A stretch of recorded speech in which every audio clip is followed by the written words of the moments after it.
नमस्कार दोस्तों। पिछले 3 दिनों से आप सबकी तरह मैं भी पश्चिम बंगाल में भाजपा की महाविजय, सनातन की महाविजय का जश्न मना रहा था। आप यकीन करिए कि इस पूरे दौर में, खुशी के इस पूरे पर्व पर मेरे को जहाँ बार बार खुशी के आंसू निकले, वहीं वेदना पीड़ा के आंसू भी निकले, क्योंकि मैं भूलता नहीं हूँ दोस्तों, और हमें किसी को नहीं भूलना चाहिए।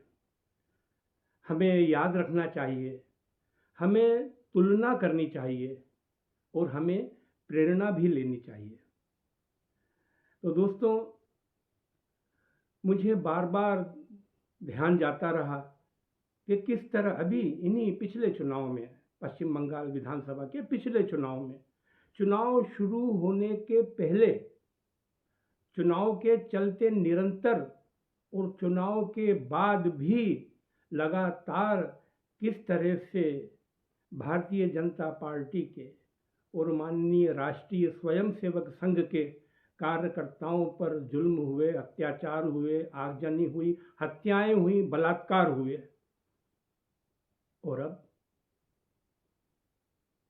अगले ही चुनाव में, इन्हीं चुनावों में आप देखिए, गहरी काली अंधेरी रात के बाद सुबह का ऐसा स्वर्णिम प्रकाश ला दिया गया। पश्चिम बंगाल में सनातन का ऐसा सूर्योदय हुआ कि देखने वालों की आंखें चौंधिया गईं।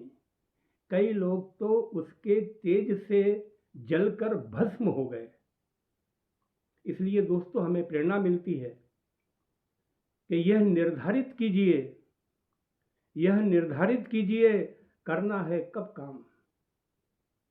यहां मैं यह भी याद दिला दूं आपको कि पिछली विधानसभा चुनाव के बाद तक निरंतर जो हत्याएं और बलात्कार जारी रहे, आगजनी जारी रही, तो हम जैसे कई मित्रों ने, हम जैसे कई भक्तों ने सोशल मीडिया पर हर जगह अपना आक्रोश व्यक्त किया, अपनी खीज उतारी, और कई मित्रों ने तो बड़े कुपित होकर मोदी जी और शाह जी का जिक्र किया कि भाजपा कार्यकर्ता पर इतना अत्याचार हो रहा है और केंद्र सरकार चुप बैठी है।